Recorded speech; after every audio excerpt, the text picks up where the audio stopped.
बड़ी पुरानी कहावत है, कहते हैं अंधाधुंध की साई भी और घटा टोप को राज। यूएस कमांड ने इस वीडियो को शेयर किया है और यूएस कमांड ने कहा है कि स्ट्रेट ऑफ हॉर्मुज में अब जो चाल ईरान ने चली है वो सबसे ज्यादा खतरनाक है। वहीं ईरान अगर डाल पर चल रहा है तो अब दुनिया पात पर चल रही है। सऊदी यूएई ने एक ऐसा फैसला लिया है जिसका फायदा भारत को भी हो रहा है और इन सब के बीच में भारत को डबल मुनाफा कैसे करा रहा है अमेरिका। जियोपॉलिटिक्स में बहुत कुछ चल रहा है। हमेशा की तरह वर्ल्ड मिरर के इस एपिसोड में जानने को मिलेगा बहुत कुछ, इसलिए वीडियो को अंत तक जरूर देखें। अभी अगर आप देखेंगे ना तो अमेरिका की तरफ से कई ऐसे बयान दिए जाते हैं जिन बयानों को सुनकर लगेगा अरे ये तो आदेश दे रहे हैं हमें, लेकिन ऐसा सच है नहीं है। क्या ये बहुत मजबूर है और मजबूरी में अपने आप को बहुत ज्यादा सुपर भी दिखा रहे हैं। कैसे? फिलहाल का सीन क्या है, ईरान ने मन बना लिया है कि हम स्ट्रेट ऑफ हॉर्मुज को पूरी तरीके से बंद कर देंगे और इसके लिए वो ज्यादा दिमाग नहीं लगाना चाहते हैं, बल्कि वो क्या करना चाहते हैं, वो माइंस से इस इलाके को भर देना चाहते हैं। माइंस से एक बार ये इलाका भर गया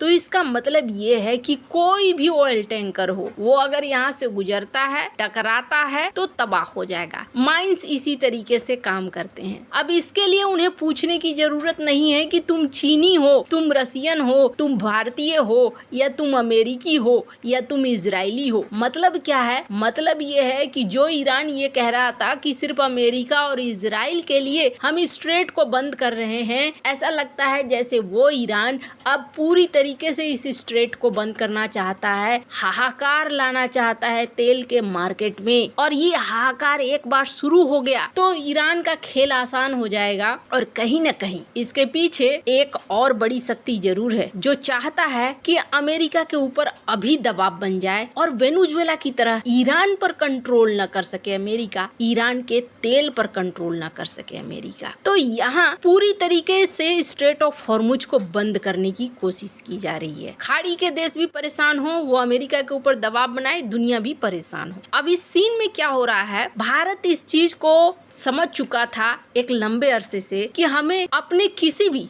या व्यापार करना हो या एनर्जी लेना हो, किसी एक पर निर्भर ना रहो। और अभी आप देखेंगे भारत एक दो नहीं 40 देशों से तेल खरीद रहा है। स्क्रीन पर इस आर्टिकल को देखिए। और सिर्फ इतना ही नहीं, अब तक भारत ने अभी हाल फिलहाल में अमेरिका ने कहा था कि हम छूट दे रहे हैं, लेकिन भारत ने 30 मिलियन बैरल हासिल कर लिए। अब इसका मतलब ये हो गया कि डोनाल्ड ट्रंप के कहने से पहले से ही खेल चल रहा है कि हाँ जी, भारत के पास अपने तेल के भंडार आते जा रहे हैं। तो भारत को रूस से भी तेल मिल रहा है और बाकी 40 देशों से भी तेल मिल रहा है। अब ये जो माइंस हैं, इन माइंस ने अमेरिका की नींद हराम कर दी है। अमेरिका के तरफ से डोनाल्ड ट्रंप ने एक पोस्ट किया जिसमें उन्होंने कहा कि ईरान ने स्ट्रेट ऑफ हॉर्मुज में अगर माइंस बिछाए हैं तो इसे तुरंत हटा दें। अगर इन्होंने कहा कि जिस तरीके से वेनेजुएला मामले में हमने ड्रग्स को ले जाने वाले जहाजों को उड़ाया, वैसा ही काम हम करेंगे। और ये काम करने लगे। सेंट्रल कमांड ने ये वीडियो वगैरह पोस्ट करने शुरू किए, यानी ये माइंस को हटा रहे हैं। अब इस बीच क्या हो रहा है, स्ट्रेट ऑफ हॉर्मुज अभी लंबे समय तक ऐसा लगता है जैसे ईरान ब्लॉक करना चाहता है। अब इससे क्या होगा,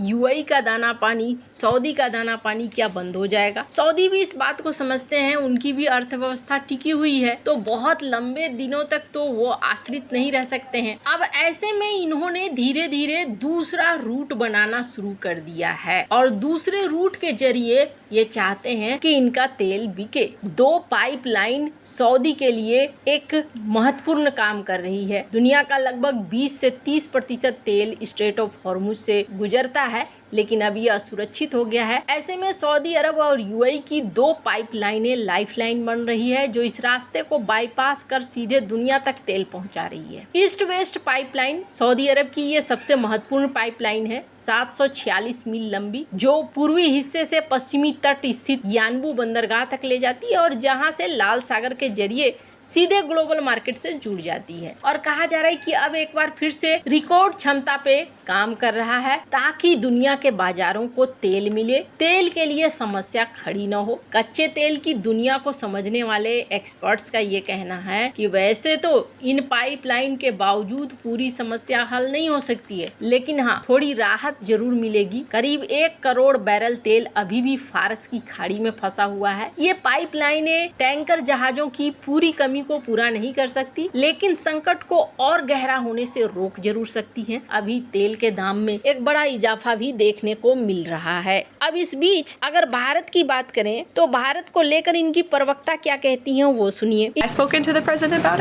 it. Yes, I have spoken to the president about it, and the president and the Secretary of Treasury and the whole national security team came to this decision because our allies in India, as you know, Lalit, have been good actors and have previously stopped buying sanctioned Russian oil. So as we work to appease this temporary gap of oil supply around the world because of the Iranians, we have temporarily permitted them to accept that Russian oil, and this Russian oil was already at sea, it was already out on the water, so this short-term measure, we don't believe it will provide significant financial benefit to the Russian government at this time. इनकी प्रवक्ता वही line दोहराती हैं, वो बड़े अच्छे actor हैं, हमने रुकने बोला रुक गए, हमने फिर लेने बोला इन्होंने ले लिया। और अब इनके मंत्री हैं जो साफ साफ बताते हैं कि देखिए अमेरिका को इसकी ज़रूरत है, इसलिए वो भारत से रिक्वेस्ट कर रहा है। इस वीडियो को सुन सकते हैं। Well, I think it's very obvious to bring down the price of oil to help Americans back home. Look, I have no use for Russia. I would prefer maximum sanctions. Remember, the president uses tariffs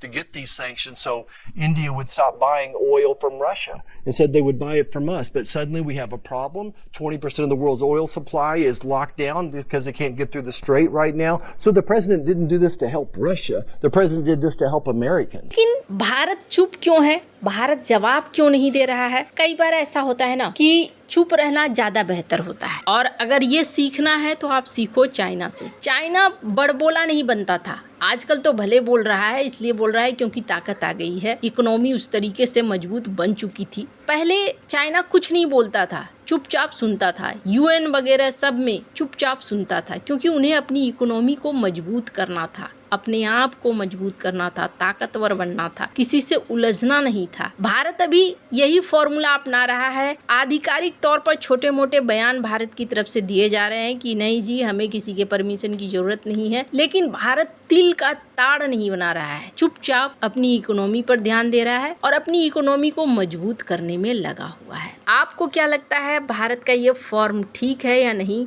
comment कर अपनी राय जरूर बताएं। जल्द मिलते हैं अगले video में नई खबर के साथ।